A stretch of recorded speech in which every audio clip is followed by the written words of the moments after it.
What's up guys? Today I don't have anything exciting like a build video or anything, but I still wanted to get a video up.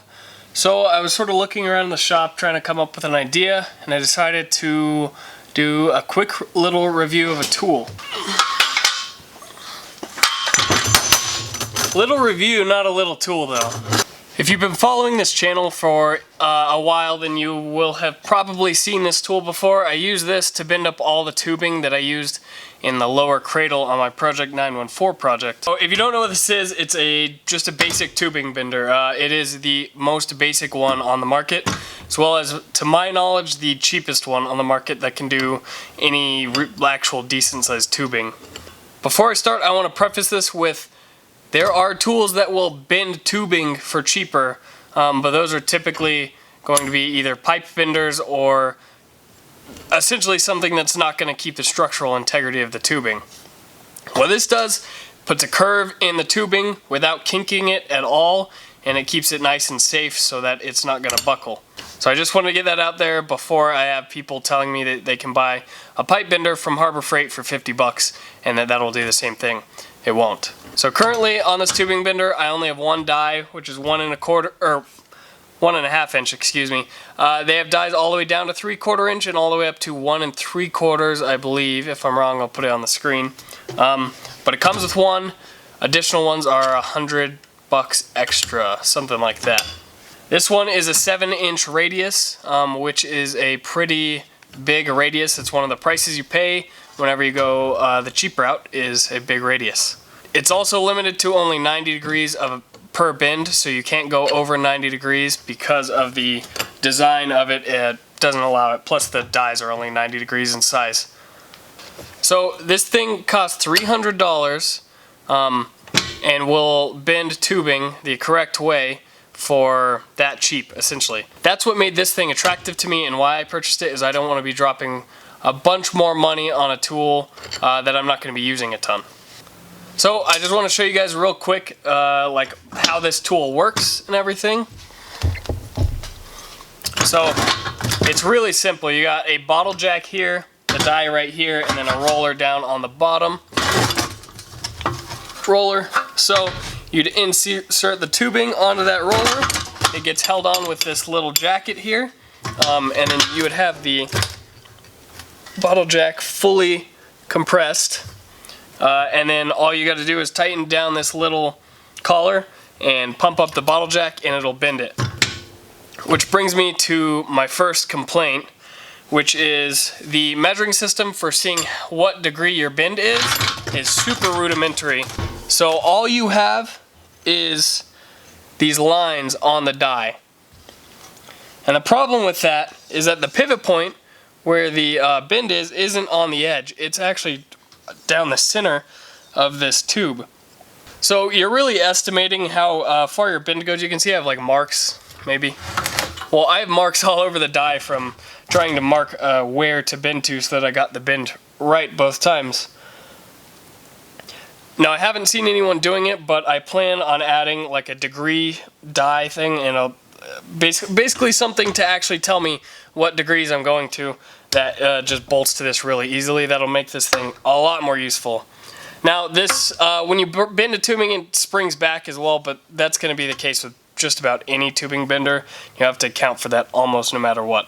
However, this one, they're 90 degree dies, and I have gotten essentially perfect 90 degree bends, so don't worry about that. Something that I really like about this tool is that a lot of the other tubing benders on the market for similar prices, you know, like $600 or so, have to be bolted to the floor in order to be used because it requires a big pull handle in order to do anything. This one is super compact for what it does, especially because it takes up such a small footprint. It just sits right underneath the bench nice and easy. And I can move it around and bring it wherever I want to.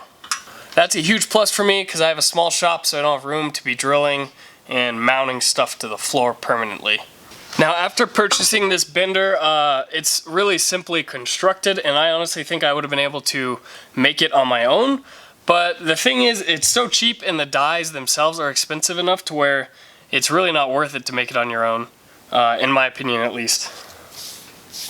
One other problem with it is because it uses a bottle jack instead of like a big lever like the other ones do, a ratcheting lever. It takes a lot of pumps to get a decent bin, so it's a lot of work if you're doing a lot of bins, if I'm to be completely honest. So, what are the pros and cons of this thing? Let's go pros. Super compact, super cheap, obviously. It's actually constructed really well, like you can drop this thing because it is way too overbuilt for what it is. The jack is just, it's a big red jack, so it's just a generic jack, so if it ever goes out, you can literally put any 8-ton jack in there. But essentially the biggest pro is how cheap it is, because it is dirt cheap. Now cons, you can only do 90-degree bins, has no good way of measuring it. There isn't a huge selection in terms of tubing sizes that you can do. It takes forever to do certain bins, and it's not very easy to do a bunch of bins with. So this thing is perfect if you are doing small home projects and not bending tubes all the time. If you're gonna do any sort of serious bending, get a real tube bender. It's a little bit more money, but it'll definitely be worth it in the end. But overall, I'm super happy with this purchase because it did what I needed it to do and I didn't have to spend very much money, and now I have it for any other future projects. Basically, it was cheaper for me to buy this and fabricate my own cradle for my Porsche than it was to have someone make a cradle for me. So I went this route. I think once I do the dial indicator gauge thing that I'm gonna build for it, it'll make this thing a lot nicer to use because then you can actually dial in how you do your bins and what degree they're going to. It really sucks that it's hard to sort of judge what degree you're bending them to. It has minimal features, but that's what someone is looking for when they buy something cheap. So there we go. By the way, this is by no means a sponsored video. It's just a tool I bought with my own money and I wanted to tell you guys about it. But thank you guys so much for watching this video. I think I said everything I want to say about this thing. Let me know if you like this video style, if you want to see more of these. They're pretty easy for me to make and I sort of enjoy doing it. I didn't see a ton of people recommending these things online on like forums and stuff. That's why I decided to make a video on it. Leave me a comment down below. If you want to see more videos like this, leave a like down below if you like this video, dislike it if you disliked it, and subscribe for more videos. I've got build videos and tool videos and all sorts of stuff, so make sure you subscribe for more. Thank you guys so much for watching. Peace out.